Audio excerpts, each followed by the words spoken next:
Bismillahirrahmanirrahim. Assalamualaikum warahmatullahi wabarakatuh. Ada kekeliruan berpikir nanti kalau anak saya sudah hafal Quran, anak-anak SDIT ini sudah hafal Quran mau apa? Karena bayangan dia kalau sudah hafal Quran jadi ustadz. Nggak maulah anak kami jadi ustadz, nanti macam Ustadz Somad. Ceramah sana, ceramah sini. Nggak maulah anak kami jadi imam, paling-paling jadi imam tarawih. Tolong mindset kita dibetulkan. Main otak, setting. Karena banyak juga orang ini main otak, setan. Mindset otak setan. Jadi, hafal Quran itu bukan tujuan. Hafal Quran itu sarana. Tujuannya rumah sakit Budi Kemuliaan. Sarananya naik ojek, naik Grab, naik mobil, naik sepeda. Ini ngapal Quran ini sarananya. Tujuannya supaya dia menjadi hamba Allah, jangan jadi hamba harta, hamba kuasa, hamba wanita. Kalau sudah dia hafal Quran SDIT, habis itu kita tidak paksa dia mau jadi apa, terserah. Anak saya tak saya paksa jadi ustaz, terserah mau jadi apa dia. Bakat dia kemana? Jadi kalau nampak dari kecil udah megang-megang jarum suntik, memang ke fakultas kedokteran lah itu. Dua kemungkinan, kalau tidak pecandu narkoba. Nauzubillah, nauzubillah. Jadi pendidikan Islam pertama dimasukkan ke kepalanya itu Quran, habis itu hadis Nabi, habis itu barulah akhlakul karimah. Itu mesti dibetulkan. Jangan nanti berpikir nanti habis hafal Quran jadi apa? Ya tetap jadi profesi dia. Kalau dia jadi pengacara, dia jadi pengacara yang hafal Quran. Kalau dia jadi tentara, dia jadi tentara penghafal Quran. Kalau dia jadi polisi penghafal Quran. Betul kepalanya. Tak dimakannya, tak dizoliminya orang lain. Itu tujuannya. Insya Allah 10-20 tahun akan datang, generasi kita adalah generasi yang Qurani.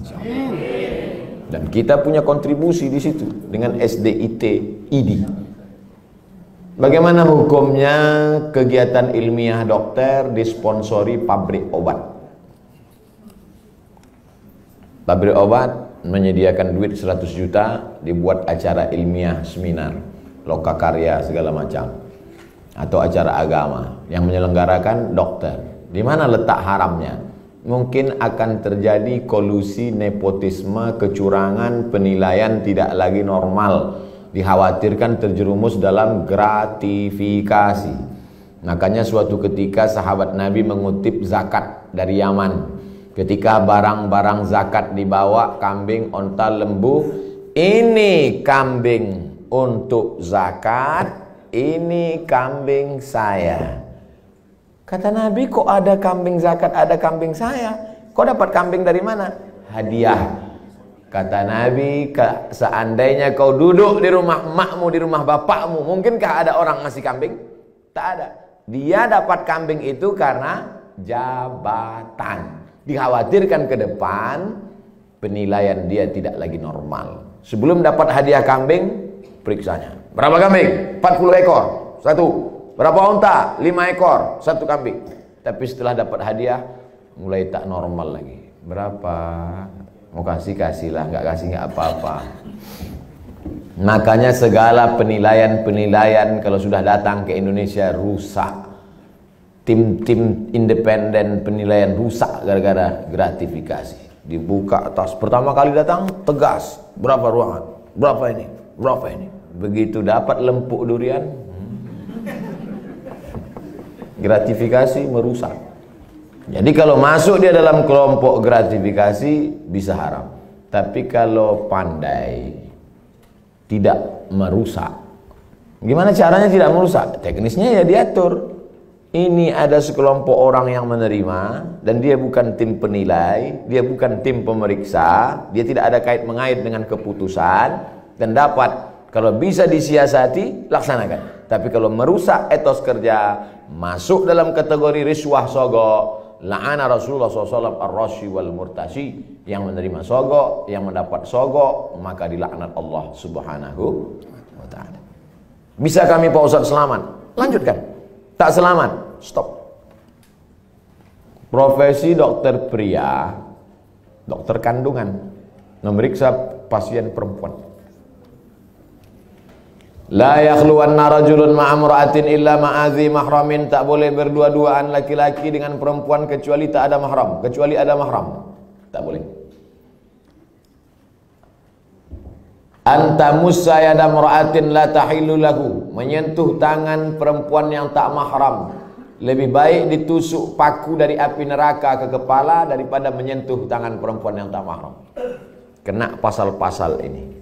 Tapi ada pasal meringankan, ad-darurat tubihul mahzurat. Ternyata ketersediaan dokter perempuan tidak mencukupi jumlah pasien perempuan. Itulah maka tadi saya sebutkan, kalau diterima nanti 20 anak tahfiz Quran SDIT, nanti mesti ada 7, 5, 10 yang perempuan, supaya mereka nanti akan menjadi dokter spesialis kandungan di UII nanti. Amin. Supaya mereka lah yang akan nanti menutupi ketersediaan SPOG, spesialis obgyn dokter perempuan. Karena kalau tidak, khawatir kita akan terjerumus. Tapi bapak-bapak yang spesialis kandungan, karena sekarang tidak terpenuhi, masuk kategori darurat. Saya sampai sekarang belum tahu survei berapa untuk kota provinsi. Terlalu besar mungkin untuk Indonesia, Provinsi Kepulauan Riau, Kota Batam saja. Berapa dokter SPOG perempuan, berapa yang laki-laki, berapa yang hamil perempuan, memanglah perempuan itu hamil. Berapa hitungannya? Kalau satu dokter itu berapa? Kalau masih dalam kategori darurat, tapi kalau hanya untuk tidak darurat. Ustadz dulu anak Ustadz Mizyan Hazik Abdillah, dokternya laki-laki atau perempuan? Perempuan. Dokter Sri namanya, di depan UIN Suskaria, Jalan Pelajar, dokter perempuan. Tapi andai tak lagi ada dokter perempuan, hanya tinggal dokter laki-laki, pilihannya antara dua. Kalau tidak ditangani dokter laki-laki, mati. Maka tak boleh pilih mati. Assalamualaikum Bapak. Ya, istri Bapak sedang hamil tua, kami tidak ada lagi dokter perempuan, yang ada dua, mati atau dokter laki-laki. Biar aja mati. Haram hukumnya memilih mati. La tulqu bi aidikum ila tahlukah. Tak boleh menjerumuskan diri sendiri kepada kematian. Pilihlah dokter laki-laki dengan alasan darurat. Jadi bapak dokter jangan merasa kau sedang berbuat dosa besar, tapi kau sedang menyelamatkan orang banyak. Saya tak bisa merasakan gimana rasanya jadi dokter laki-laki yang memeriksa perempuan. Apakah tak ada lagi nafsunya? Atau dia macam menengok daging sapi saja? Itu tak bisa kita rasakan, karena semua kata-kata yang bercerita tentang rasa, rasa pasti berdusta. Kata tak dapat menceritakan rasa. Tak bisa. Oleh sebab itu, kalau ada terlintas di hati bapak macam-macam sambil memeriksa itu, banyak-banyaklah istighfar. Astaghfirullah. Banyak minta ampun, sholat sunat supaya hati terjaga. Tapi yakinkan bahwa perbuatan bapak bukan dosa. Jelas jawaban saya. Bagaimana pandangan Islam suntik botox mengurangi kerutan yang tak bersifat permanen, bertahan 6 bulan? Tak boleh mencabut uban, karena uban itu nanti di akhirat akan menjadi cahaya. Lama saya berpikir, uban kok cahaya? Kenapa uban tak boleh dicabut jadi cahaya? Baca hadis, jangan baca hadisnya, baca syarah penjelasannya. Rupanya dengan melihat uban di cermin, ingat tua, ingat mati, bertambah takut, bertambah amal. Makanya dengan bertambah takut, bertambah amal, maka akan menjadi cahaya. Itu rupanya korelasi uban dengan cahaya. Apa hubungannya dengan kerut? Kerut sama uban juga sama, mengingatkan bahwa kita sudah tua. Saya dulu waktu muda tak ada ini. Saya tengok foto-foto saya yang lama waktu di Mesir, ganteng juga. Saya sudah tua. Tapi dengan tua ini kita sadar bahwa sudah tua, bahwa kita ini akan mati. La'ana Rasulullah SAW al-wasimat. La'anallahu al-wasimat. Hadisnya riwayat Abdullah bin Mas'ud. La'anallahu al-wasimat. Allah melaknat perempuan tukang buat tatu. Wal mutasimat, minta buatkan tatu. Wal mutanammisat. Apa ini? Alis. Mencabut alis, mencukur alis. Wal mutafallijat, gigi. Karena orang kalau sudah bertambah tua, bertambah giginya. Bukan gigi itu bertambah panjang dia. Maka gigi itu dia otak-atik. Zaman dulu orang kalau mau nikah tak ada pakai akte kelahiran. Sama macam mau beli sapi kurban, kambing kurban. Gimana kita tahu umur kambing itu sudah 2 tahun? Tengok giginya. Orang pun juga tengok giginya. Otak-atik gigi. Wal mughayyirat, yang nomor 5. Merubah ciptaan lil husni, karena untuk mempercantik. Kalau merubah ciptaan dari yang tak layak menjadi layak. Ibu bapak dokter yang gigi, tukang pasang kawat gigi, jangan sangka itu perbuatan haram. Ada memang dia perlu. Ada orang ini kalau dia senyum sama kita 3 hari kita tak bisa tidur. Itu memang perlu dibetulkan, perlu luruskan, diperbaiki. Tapi kalau hanya untuk gaya-gaya aja, hari Senin pink, hari Selasa hijau, ini mubazir, perbuatan saya saudara setan. Oleh sebab itu maka kira-kira suntik botok mengurangi kerutan ini termasuk yang mana nih? Masuk kategori nomor 5, mughayyirat lil husni, merubah untuk mempercantik-cantik saja. Sebetulnya saya tengok-tengoklah, dia sebetulnya tidak berubah jadi cantik, dia saja merasa cantik. Berapa banyak orang yang operasi pipi, operasi dagu, operasi hidung, dia merasa cantik, kita takut. Saya terus terang dengan orang operasi takut saya tengok. Dan saya tengok wajahnya yang operasi itu bentuknya sama-sama aja semua kan. Sama, macam bencong. Hidung panjang, dagu panjang, panjangnya tak tentu arah pula. Rupanya silikon itu tidak bisa berinteraksi dengan darah. Akhirnya membusuk. Busuklah darah di hidung ini. Kata dokter, ini mesti dipotong. Dipotong hidung ini. Alhamdulillah ada terapi lintah. Akhirnya digantungkanlah lintah. Digantungkanlah lintah di sini. Untuk menyedot nanah tadi. Biasanya kalau kulit kita digantungkan lintah, itu 1 hari lintah itu bisa tahan nyaman. Tapi pas ditempelkan ke hidung, asal tempel jatuh. Asal tempel jatuh, kata lintah. Lintah pun tak mau. Terapi lintah. Bayangkan itu lintah. Yang mau lintah darat aja yang mau. Saking kan busuknya hidung yang gara-gara silikon tadi. Wala udhillannahum, aku sesatkan mereka, kata setan. Setelah sesat, wala umanniyannahum, aku buat mereka berhalusinasi, berimajinasi. Apa kata setan? Kau cantik, kau cantik, kau cantik, kau cantik, kau cantik, kau cantik, kau cantik. Dia saja merasa cantik. Orang merasa ngeri. Hai yang asik dibuat setan operasi, sesungguhnya kau saja yang merasa cantik, sesungguhnya orang merasa ngeri. Tapi orang nggak jujur. Gimana Jeng? Aku kelihatan cantik nggak? Wow, amazing.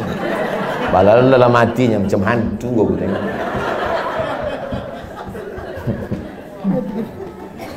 Baru dijawab, udah datang pertanyaan. Suntik filler untuk memancungkan hidung dan melancipkan dagu yang bersifat tak permanen 6 bulan. Tak permanen kata engkau. Siapa yakin malaikat maut tak datang dalam 6 bulan? Begitu lancip, cip, mati. Permanen kau.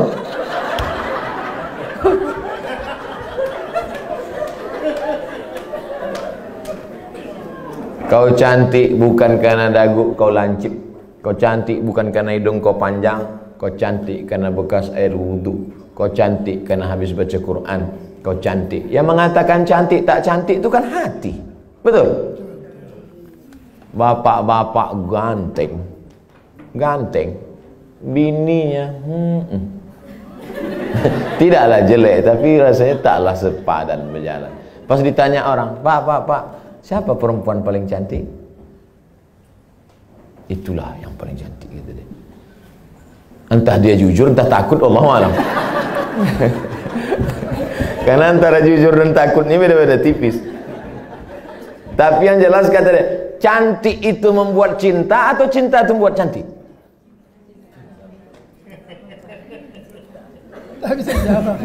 Gara-gara cinta itulah orang menjadi cantik. Karena kalau cantik itu relatif. Gara-gara cinta itulah orang menjadi cantik. Dan cinta itu letaknya di hati. Kalau sudah ibu sentuh hati bapak itu, tak perlu dagu ibu lancip. Macam dagu kambing pun cantik ibu tengok. Kalau dipeturutkan ini, oh makin tua makin berkerut, tambah lagi. Makin tua makin turun. Dia bertahan paling cuma 2 bulan, 6 bulan tahan. Habis itu hidung turun, dagu turun. Tinggal mencari sapu lidi aja lagi. Nenek sihir.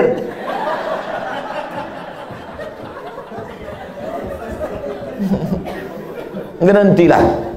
Berhenti. Usah dipeturutkan ajakan setan ini. Kalau perbuatan itu haram, maka yang melakukannya pun ikut haram. Orang yang memberikan fasilitasnya pun ikut haram. Maka terjerumus dalam perbuatan haram kolektif.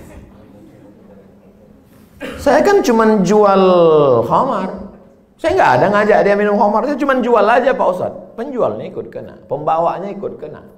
Khamar itu 6 ikut kena. Penjualnya, pembelinya, yang menuangkannya ikut semua. Supirnya ikut kena. Security-nya ikut kena. Tarik benang untuk meniruskan pipi, bertahan serta masuk pasal 5 semua. Jadi Islam itu unik hebatnya, dia tidak menyebutkan 1, 2, 3, tapi menyebutkan secara umum dan terkait. Mukjizat ini Nabi disebut punya jawami'ul kalim. Kalimatnya singkat tapi makna pada sampai hari ini bermakna.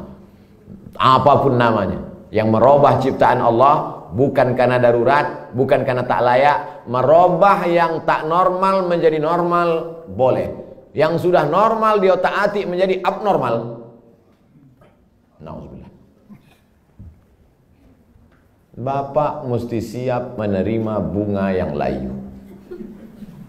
Karena tabiat bunga pasti layu, kecuali bunga plastik.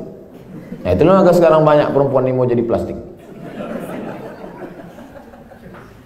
Dokter anak, sunat perempuan bagaimana hukumnya Pak Ustaz? Anak saya laki-laki, keponakan saya perempuan.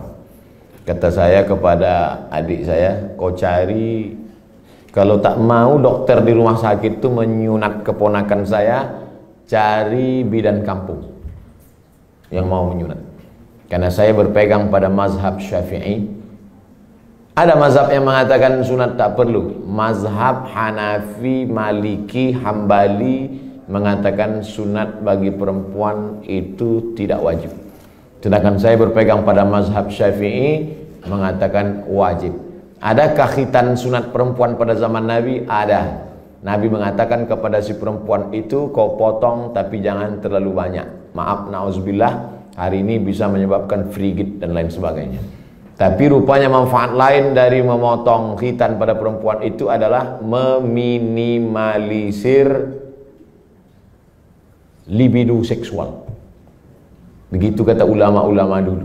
Oleh sebab itu saya sampai hari ini tetap berpegang pada mazhab Syafi'i. Anak perempuan kalau tak mau dokter memotong karena takut bahkan bisa masuk HAM, hak asasi manusia, banyak saja pasal-pasal yang mereka lakukan.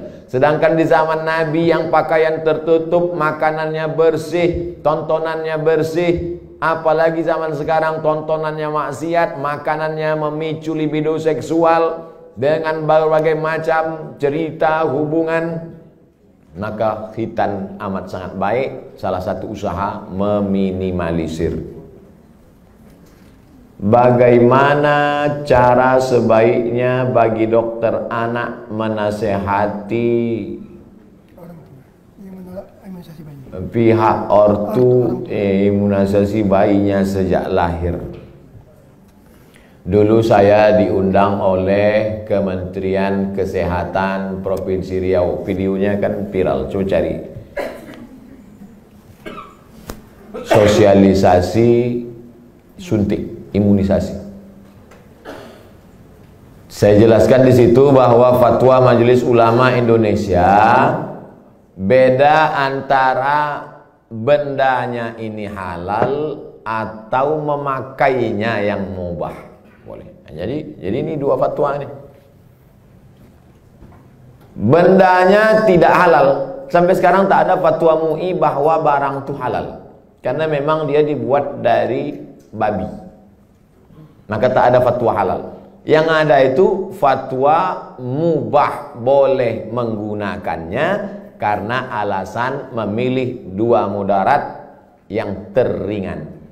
Cacat, sakit, mati dengan babi. Kalau kita masuk ke hutan, pilihannya babi sama mati. Pilih mana? Pilih babi atau mati? Orang Batam pilih gonggong. Tak boleh pilih mati. Pilih babi. Pergilah kita berdua ke dalam hutan. Tak ada makanan. Ustaz, pilihannya dua nih Ustaz. Kita mati atau makan babi? Ayo kita makan babi nih. Hanya untuk menyambung hidup, sementara dapat pisang. Tapi setelah dapat pisang, tinggalkan babi. Yang gua nanti pas dapat pisang, saya makan pisang. Bro, ayo makan pisang. Enak babi ini Ustaz. Nggak bisa. Mana tahu nanti datang pakar medis dunia, entah dari mana, dibuatnya lah barang dari yang halal, maka kita tinggalkan yang ini. Tapi sementara dia datang, maka menggunakan ini hukumnya mubah. Jelaskan itu. Kami tak bisa menjelaskannya Pak Ustaz. Tontonlah video ini. Potong. 1 menit tak sampai tadi. Masukkan ke Instagram. Tontonkan ke ibu tuh. Saya tak mau. Tonton ibu. Nggak mau, ini Ustaz radikal katanya. Kalian carilah Ustaz yang agak-agak lembut sedikit. Bagaimana cara dokter bisa lillahi ta'ala, bisa menghindari sifat riak, sombong, bila kita memiliki kelebihan keahlian dibandingkan dokter-dokter lain. Insya Allah nanti kalau sudah berdiri pas pembelian tanah pun nanti pas ini soalnya yang saya cakapkan ini tak bisa pakai teori. Kita ID sudah survei dapat tanah 1 hektar di Anu, harganya 200 juta. Ini dokter yang sombong, yang riak, yang mobil mewah, kesini duluan bawakan proposal. Assalamualaikum Pak Dokter. Pak Dokter kan pasiennya banyak. Oh iya kata dia. Saya yang paling hebat di Batam ini kata dia. Rumah Pak Dokter kan paling bagus. Oh iya kata dia. Rumah saya yang paling mahal. Ini tanah nih 200. Aduh semua utang kata dia. Jadi kalau mau menghilangkan kesombongan, keangkuhan, nih pas praktek nih. Makanya nanti pas hari ulang tahun ID, peringatan hari besar ID, jalan-jalannya itu ke danau, ke bukit, ke mall, oke sudah itu udah. Jalan-jalan ke panti asuhan. Jalan-jalan. Tapi kalau kita sudah punya sendiri, maka tiap hari pertemuan dibawakan, tiap bulan datang di grup ada terus. Belum bayar, ini anak 4. Maka insya Allah itu menghilangkan keangkuhan, kesombongan, keegoan segala macam. Kita hanya berusaha. Ceramah ini ada baiknya. Tapi tiap hari ceramah, tak masuk ke kepala. Ada tingkat jemu, ada tingkat bosan. Ada orang bosan pada ceramah. Orang kalau terus muncul bosan. Desainer, koreografer, tukang desainer pakaian itu, yang laki-laki, itu muncul kebosanannya pada perempuan. Kan banyak yang melambai kan? Kalau ada orang bosan pada perempuan gara-gara sering menengok perempuan, itu desainer sama koreografer. Yang lebih mengerikan adalah bosan mendengar ceramah. Apalagi sampai tobat sama ustaz. Aku kalau sama ustaz ini tobat aku. Nah, itu na'udzubillah. Jadi makanya saya ingin mengatakan bervariasi. Ceramah oke, sebulan sekali, seminggu sekali. Tapi harus ada amal yang tidak teori tapi langsung praktek. Nah, maka saya selalu sama. Di mana-mana saya ceramah tak keluar dari 3. Islahut tarbiyah, perbaikan pendidikan. Islahul iktisad, perbaikan ekonomi. Islahus siyasah, perbaikan politik. Perbaikan politik, pilih anggota dewan yang peduli pada syariat Islam. Perbaikan ekonomi, belanjalah ke warung tetangga, bangkitkan ekonomi umat. Perbaikan pendidikan, masukkan anak-anak ke pondok pesantren. Yang punya duit banyak, beli tanah, dirikan sekolah. Karena sekolah yang ada sekarang belum mampu untuk menampung anak-anak kita. Apalagi anak-anak yang tak mampu. Daftar ulang 17 juta. Anak siapa yang bisa? Tak tertampung. Yang sekarang tidak mendapat pendidikan layak itu 10 tahun lagi, 3 tahun SMP, 3 tahun SMA, 4 tahun S1. Yang sekarang SMP cabut, mabuk, sakau, lem kambing, itu yang akan jadi anggota dewan tahun 2040. Satu-satunya jalan memperbaiki umat lewat pendidikan. Dan ID tidak hanya menyehatkan badannya, tapi juga menyehatkan generasi ke depan, insyaallah. Amin. Udah aku sampaikan ya Allah. Kalau tak percaya juga ID nintahlah.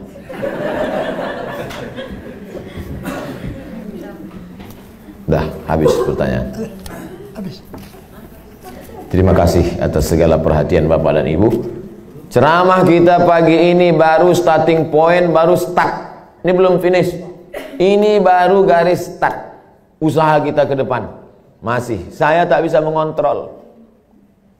Bapak Ibu lah saling tolong menolong. Mudah-mudahan kita tetap saling tolong menolong dalam kebaikan dan ketakwaan kepada Allah. Tapi kita tak bisa guna apa-apa selain pertolongan Allah. Mari kita sama-sama berdoa ala hazihin niyah, untuk niat yang baik ini supaya Allah sampaikan dengan kemuliaan surat Al-Fatihah. A'udzubillahi minasyaitonir rajim. Bismillahirrahmanirrahim. Alhamdulillahi rabbil alamin. Ar-Rahmanir Rahim. Maliki yaumiddin. Iyyaka na'budu wa iyyaka nasta'in. Ihdinas siratal mustaqim, siratal ladzina an'amta 'alaihim ghairil maghdubi 'alaihim waladdallin. Amin. Allahumma shalli ala sayyidina Muhammad wa ala ali sayyidina Muhammad. Allahumma inna nas'aluka bisirril Fatihah wa bisirri nabiyyika Muhammad sallallahu alaihi wasallam at-tuballigh maqasidana. Dengan kemuliaan selawat dan kemuliaan surat Al-Fatihah, sampaikan niat baik kami ya Allah. Wa taqdi hajatina, tunaikan hajat-hajat kami, hajat dunia, hajat akhirat ya Allah. Allahumma barik lana fi arzaqina, rezeki kami ini berkahilah dia supaya bisa menjadi amal soleh yang tetap mengalir sesudah kami mati ya Allah. Allahumma alif baina qulubina, satukan hati kami, pertautkan jiwa kami supaya kami ikhlas beramal karena Engkau.